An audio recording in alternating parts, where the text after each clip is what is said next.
Hey everyone, I am free. It's September 19th, 2024. I'm in the city of Puyallup, Pierce County, here in the Communist Empire of Washington State. I am just about to go inside of the DOC field office here in Puyallup because I've got allegations from family members of offenders, that's the field office right there, saying that they are unable to go in with their children and dogs to, in this case, like service animals, to do records requests on behalf of their family members, their incarcerated family members or individuals that are out on parole.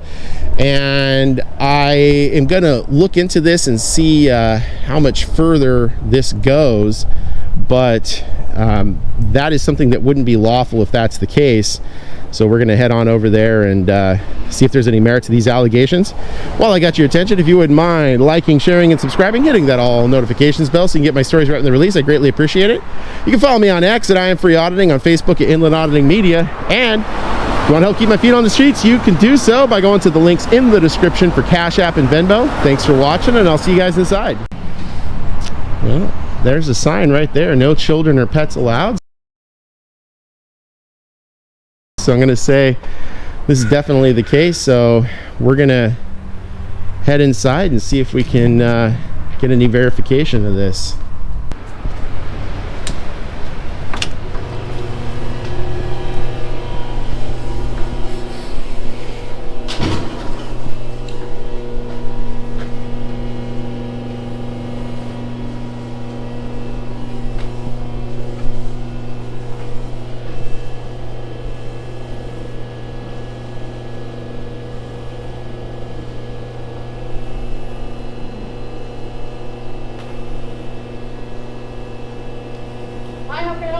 Hello.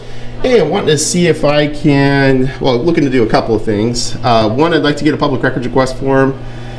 And two, I'd like to inspect the public records index. Give me 1 second. Thanks.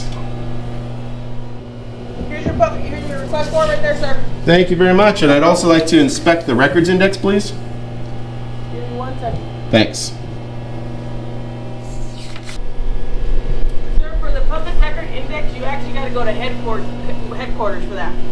We don't hold that here. Okay, how do you know that? I was just informed. Okay, who told you that?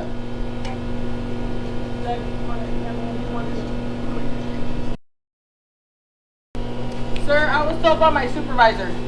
Okay, who's that? Angela Stenger. Gotcha. Is there a business card I could get for Angela?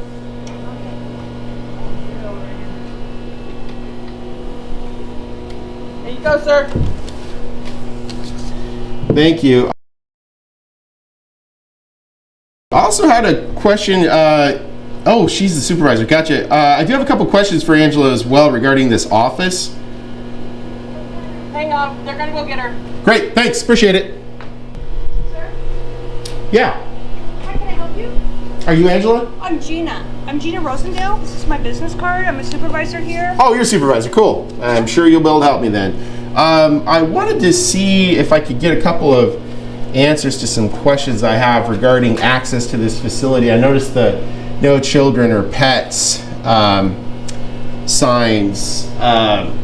Are people with service animals allowed to come in?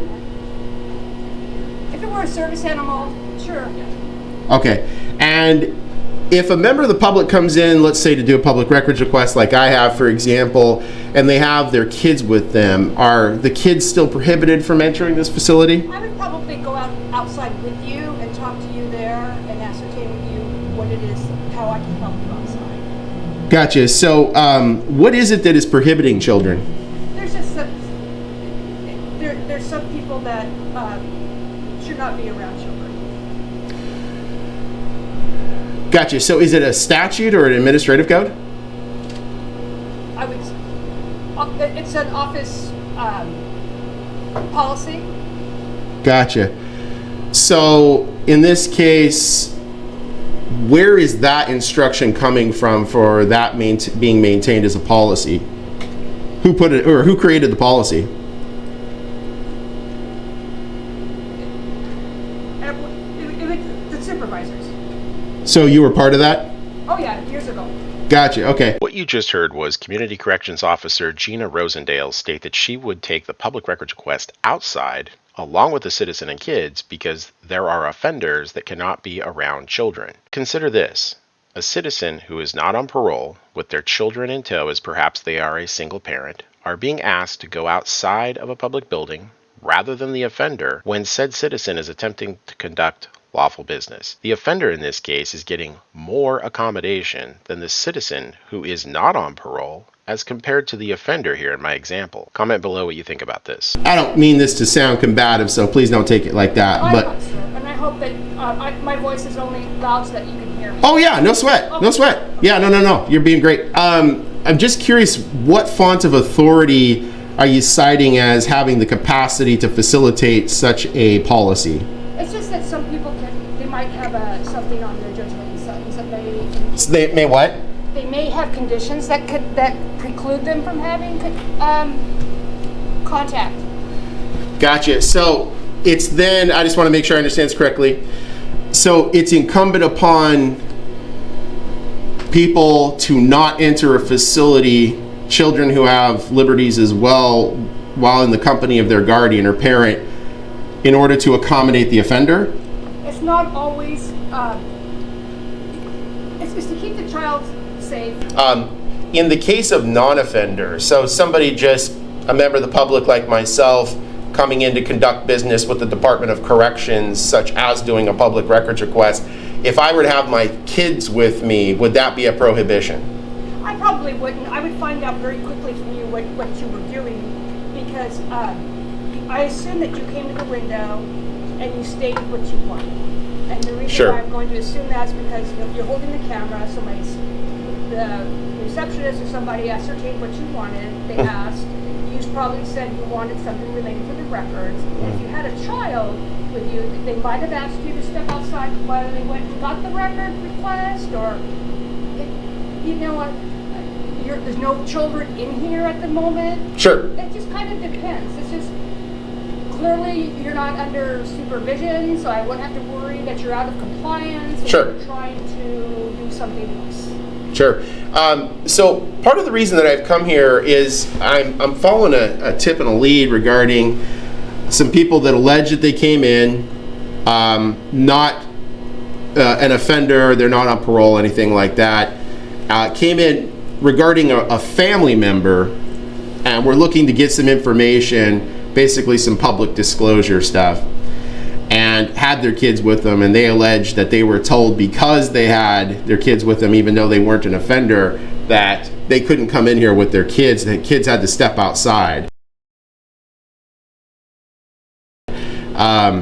And I wanted to see if that was the case, and it kind of seems like it's a gray area here, and I don't want to put words in your mouth, which is why I'm trying to get some more clarification on this, because it seems like if somebody were coming in here, in fact, that sign says no children, but there's nothing that demonstrates that it's like a DOC policy. It seems like it's just a office policy.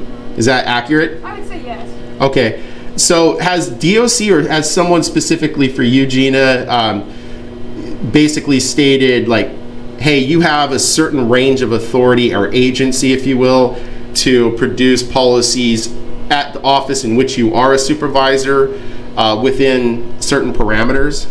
Yes, because my responsibility is I'm responsible for your safety. Right now, you're in this building. I'm responsible for your safety. By Community Corrections Officer Gina Rosendale making the comment that she is responsible for everyone's safety in the building, she appears to be indicating her taking on what is referred to as a special duty as outlined in the 1856 case South versus Maryland. In that case, the Supreme Court held that police officers do not have a duty to protect an individual from harm unless a special relationship exists, i.e., a person under arrest, someone in the custody of the government, or a promise to provide protection to that person. This is referred to as the public duty doctrine.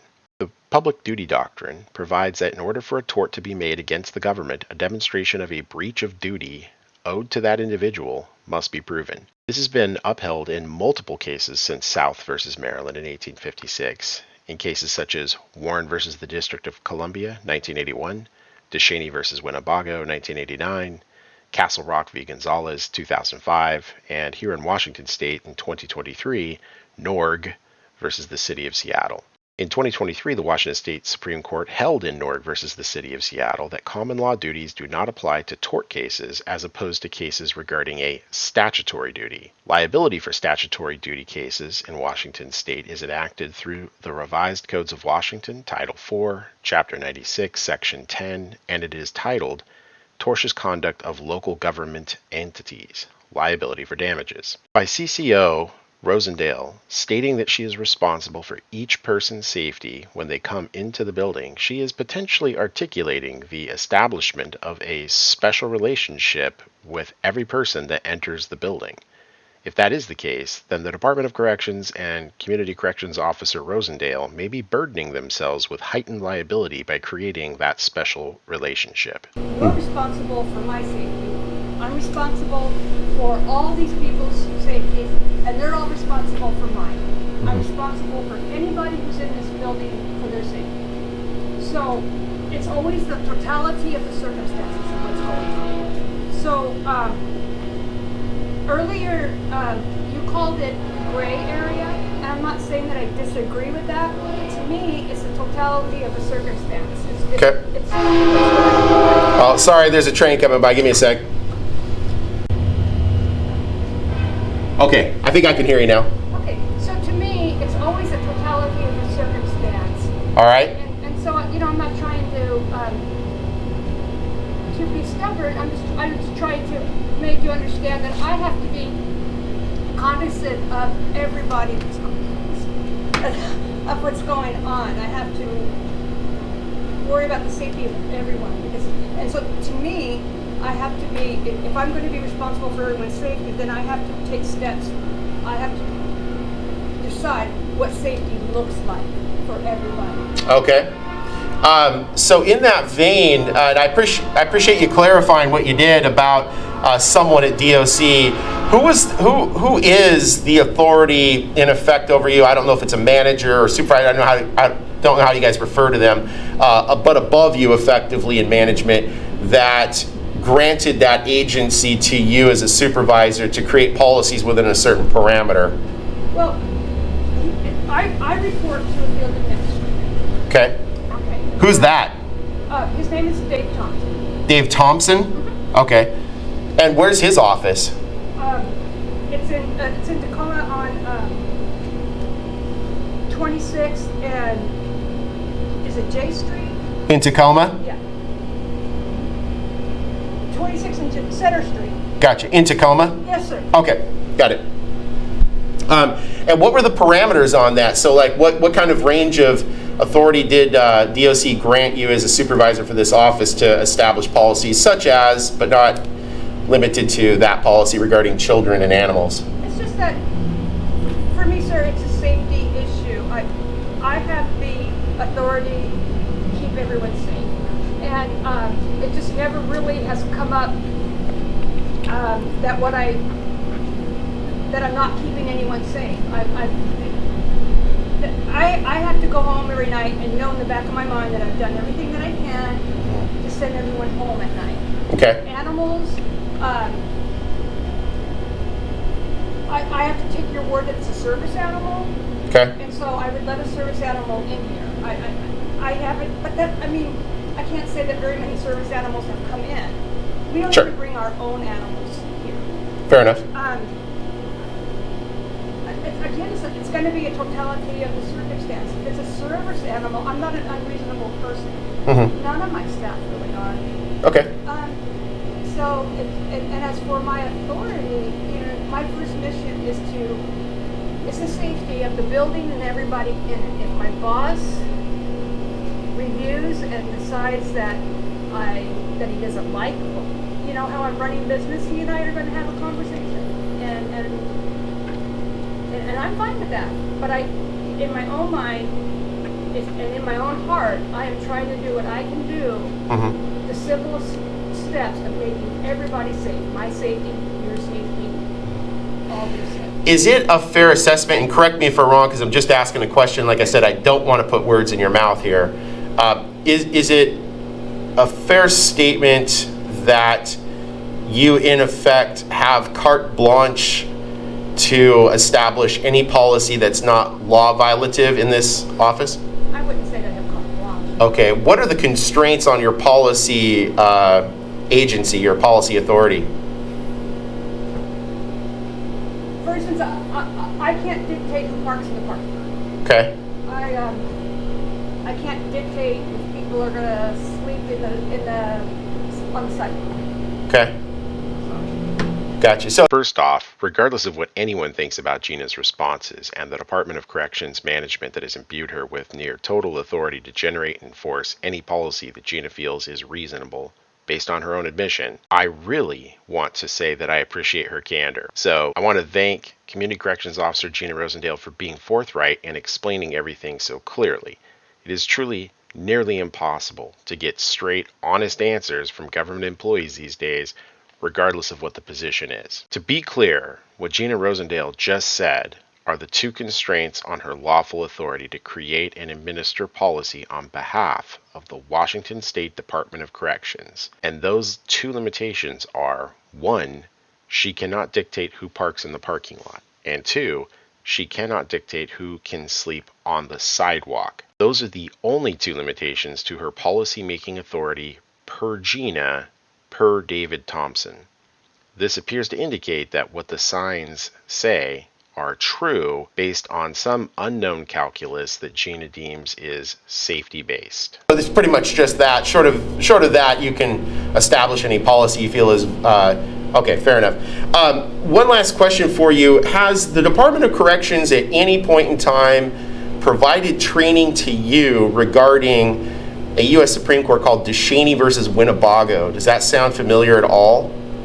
I'm sorry, sir, can you repeat that? Yeah, has the Department of Corrections at any point in time provided you with training regarding a United States Supreme Court case called Deseni versus Winnebago? Does that sound familiar at all? It does sound familiar, but I can't repeat it to you verbatim. Oh no, that's fine. Yeah, I'm not trying to lay some trap. I'm just curious. So I'm glad it sounds familiar. So in that vein, since it does sound a little familiar potentially, I'm wanting to know if how it is, if it was DOC that instructed you to have the safety of anyone in this building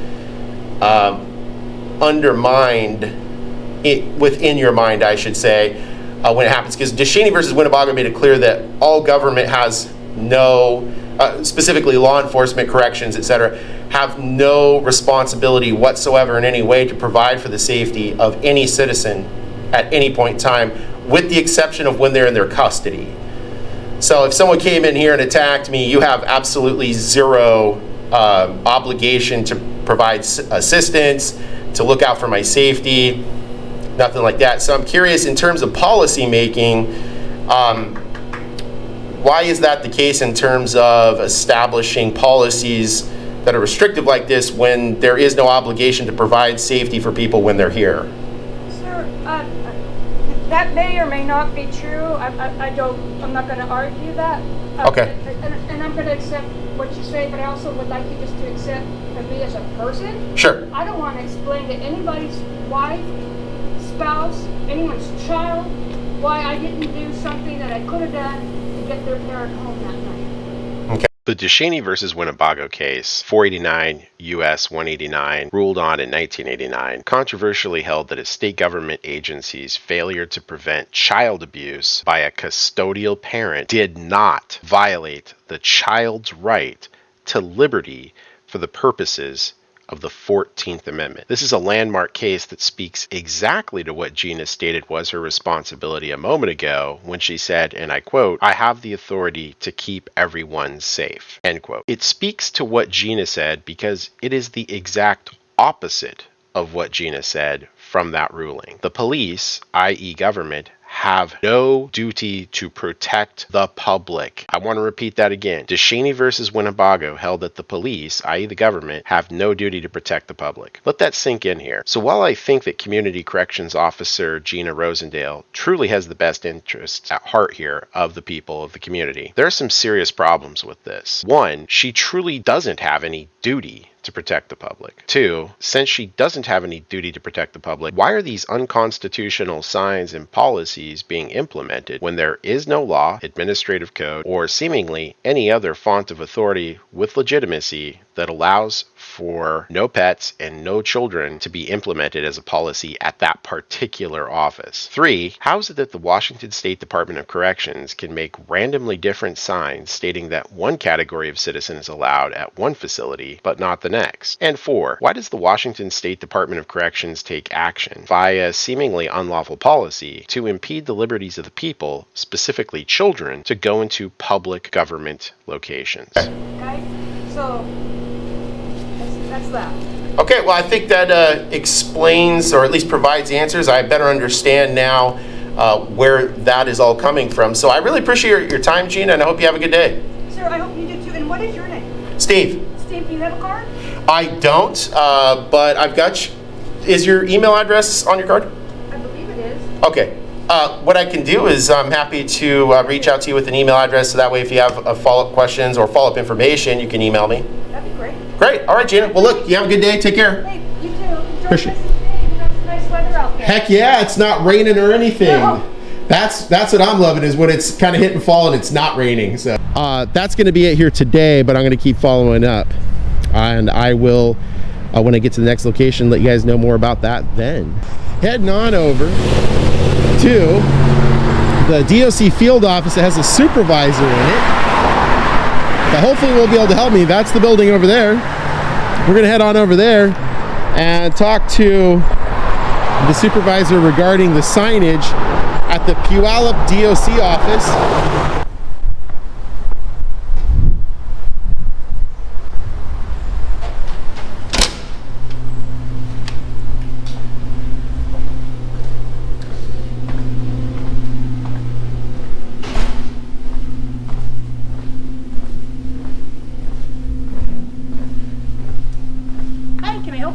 Yeah, I was told by some guy out back to come around here. I'm looking to get some questions answered that I have. Okay, what are your questions? I was over at the Puyallup office about a week and a half ago, and I spoke with a supervisor by the name of Gina, and she had been trying to answer my questions best she could regarding some signage that was at that facility. Okay. And in the end, ultimately, she didn't have answers to everything, so she directed me over here. Okay, we'll see what we can do for you. What questions do you have? Yeah, so I received tips and leads that some people related to somebody on parole went to go in and file a records request at that field office in Puyallup. There's a sign kind of like this. There's no statutes, administrative codes, anything like that, that says no animals, no children. So when I went in, because these family members apparently had to take their kids with them because, you know, you can't leave 7-year-olds at home. Right. So I went to go in, but saw the sign that said no kids, so they turned around and basically said, wow, I can't go into a state office with my kids to file a public records request. So when I asked Gina about this, who was very polite and nice, by the way, she said to me that she was given authority from someone over here, but she said she was granted authority to create those policies quite some time ago. Oh, okay. And I'm just trying to find out what is the what's the source or the font of authority that is giving her the ability to effectively create these policies to prevent children and animals coming in. I would imagine you can't just bring in your regular dog, but like service animal. The service animals, absolutely. Well, I get that, but I mean, when you look at it, it just says no animals. Now, some people might not be, you know, up to speed on this stuff. They may think, great, I can't come in here because it's a DOC facility even with my service animal. Right. So some of these people have been kind of, they felt like they were being pushed off and that they'd get in trouble if they went in. I know. Well, because, you know, like just to juxtapose something, if you took, like, let's say a DSHS office, right? There's no people with guns inside. But inside of a DOC office, there are people with guns inside. And I think these people thought, I'm going to get in trouble, I'm going to get arrested, I'm going to whatever. Right, because the signs aren't clear with an explanation. Yeah, so there's a little bit of that, and I'm just trying to, as a journalist, figure out what is going on there, because it got to the point where people are reaching out to me as an investigative journalist saying, why can't we go into state offices to conduct business if we're only tangentially related? Right. The animal part of it, I don't know for sure, but I can see about finding out for you here. Okay. I do know with the children, because we have sex offenders that report here, and they have stipulations they're not allowed to be around children, we try to keep children out of the office for their protection as well as the sex offenders, because they don't want to get in trouble for being in proximity to a child. Sure. So that's just kind of an explanation of why the no children we request. But Okay, so it's a request, not a compulsion. exactly.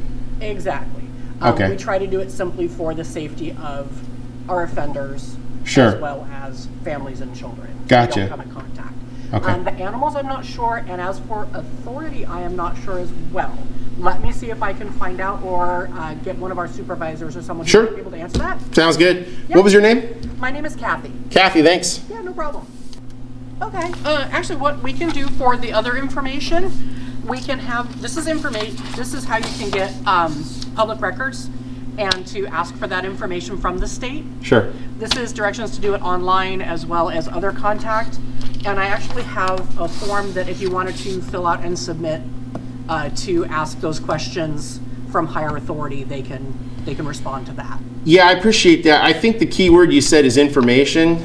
The Public Records Act doesn't require delivery of information. It requires delivery of responsive records. In Washington state, the distinction between responsive records and information is an important and often confounding process. The law, found in RCW 42.56.080 subsection 2, identifies that, quote, upon request for identifiable records, end quote, they may be promptly made available.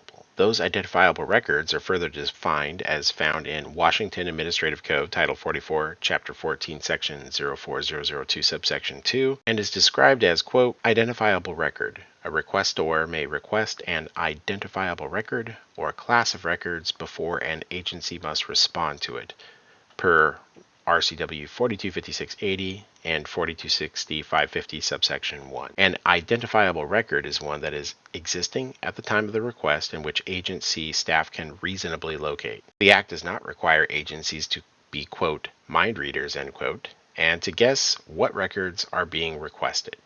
The Act does not allow a requestor to make future or standing (parentheses ongoing) requests for records not in existence. Non-existent records are not, quote, identifiable. The clear idea here is that information and responsive records can be the same and at times not. In my opinion, as a journalist that has a decent amount of experience in dealing with these issues in Washington state now, is that the government is going to always look out for itself and employees over the rights of its citizens to know. And so in this case, as you said, it's information.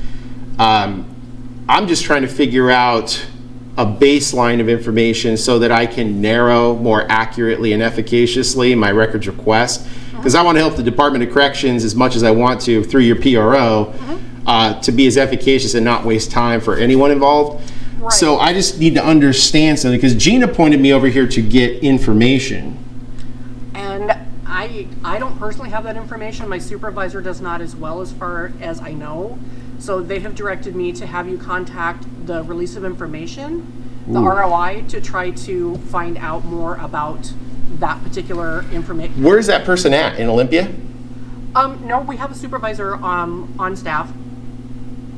Here? Oh, okay. So is that person coming down? No, they directed me to have you complete this information if that works.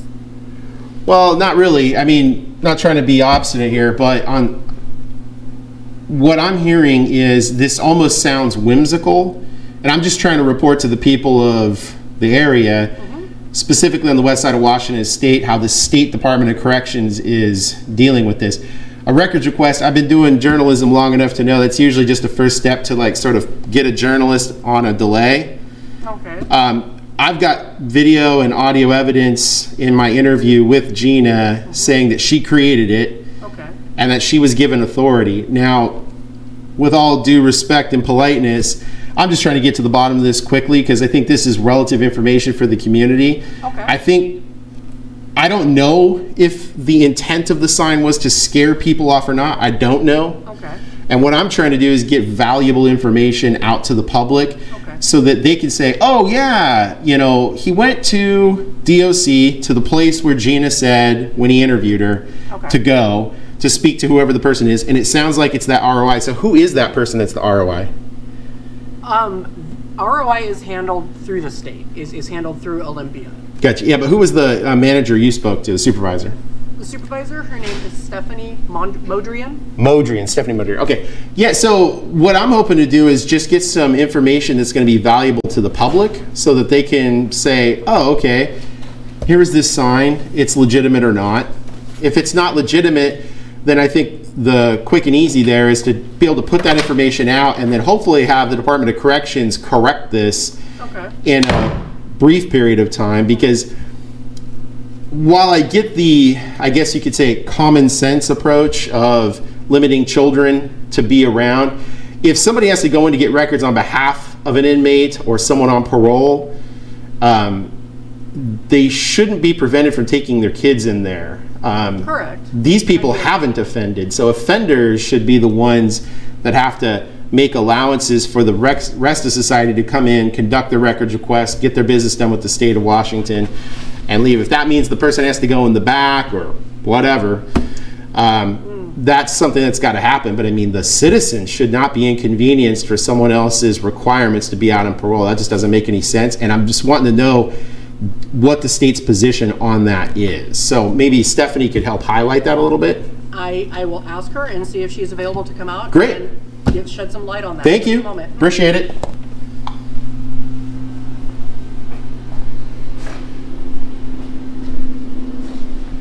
Well, they're very friendly here. I have to give them that. It's really nice because some of these state agencies you go to, the people are incredibly rude, just very confrontational, not helpful.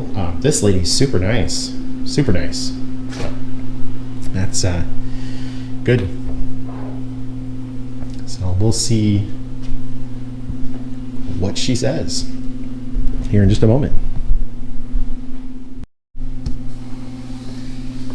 Hello. Hey, how's it going? Are you Stephanie? I am Stephanie. How you doing today? I'm good. How are you doing? Not too bad. Appreciate you coming out. Thank you. Yeah, no problem. Sorry. So I actually spoke with my supervisor, who's Dave Thompson, who's the field administrator. You know what? I think that's the person that Gina mentioned, because I remember it was like Thomas Thompson. That sounds familiar. Okay, and so I just got off the phone with him, and that's why it took me a minute. Oh, that's fine. Yeah, that's right. So anyways, he told me that he was going to look into it. Okay. With regards to the sign over in the Puyallup office. Sure. And then if you would like to either leave a phone number for him to call you, or I can give you his telephone number so you can follow up with him.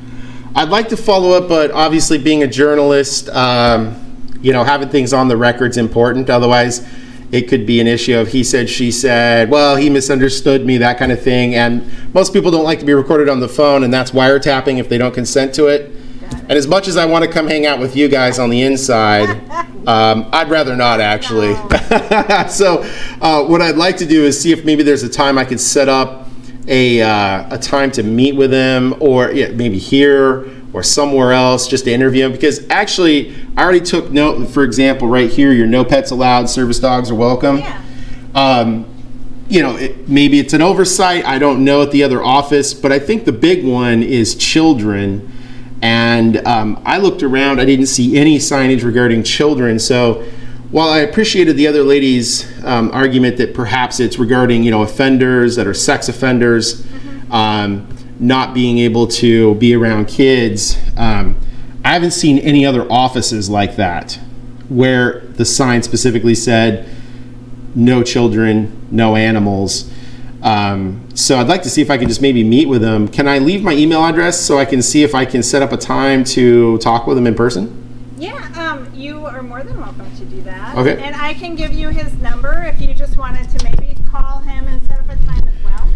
Yeah, that'd be good. Like I said, I just, I with these tips and leads, I think this would be good for the people to know, you know. No, okay, so here, if you wanna, here's a piece of paper. Here, Sure. there's Oh. By the way, I like the change that the DOC's done on public records requests and stuff. good. You guys have really turned the corner on that. 2 years ago, it was like trying to grow wings on your back and fly through the air, but you guys are like, got them everywhere now. It's fantastic.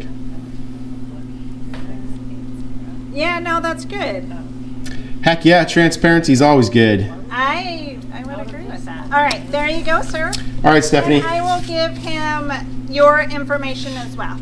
All right, thanks. You have a good day. And it's Have a- Thompson, without a P? Yes. Okay, thanks. Take care. Yeah, have a great weekend. You too. The Department of Corrections have definitely improved over the last 2 years. I mean, there's plenty of stories where I've had DOC just acting horrible.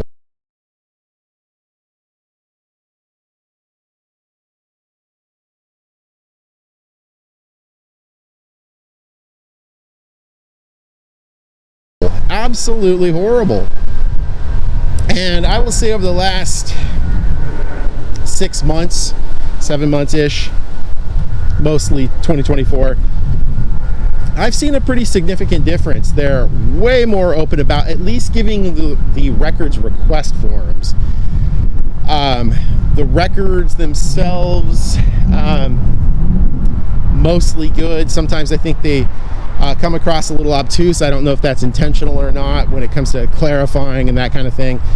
But in person, I have to give them credit. They're getting a lot better about their in-person dealings with the public. At least mine. That's basically it here for today. I'm going to try to meet up with Mr. Thompson and see if I can get some clarification on that. So that's it here for today. Please like, share, and subscribe. Hit that all notifications bell so you can get my stories right when they're released. You can follow me on X at I.A.M Free Auditing, on Facebook at Inland Auditing Media. And if you want to help keep my feet on the streets, you know where to go. It's in the description for the links to Cash App and Venmo. Thanks for watching, and I'll see you guys at the next location. Bye for now.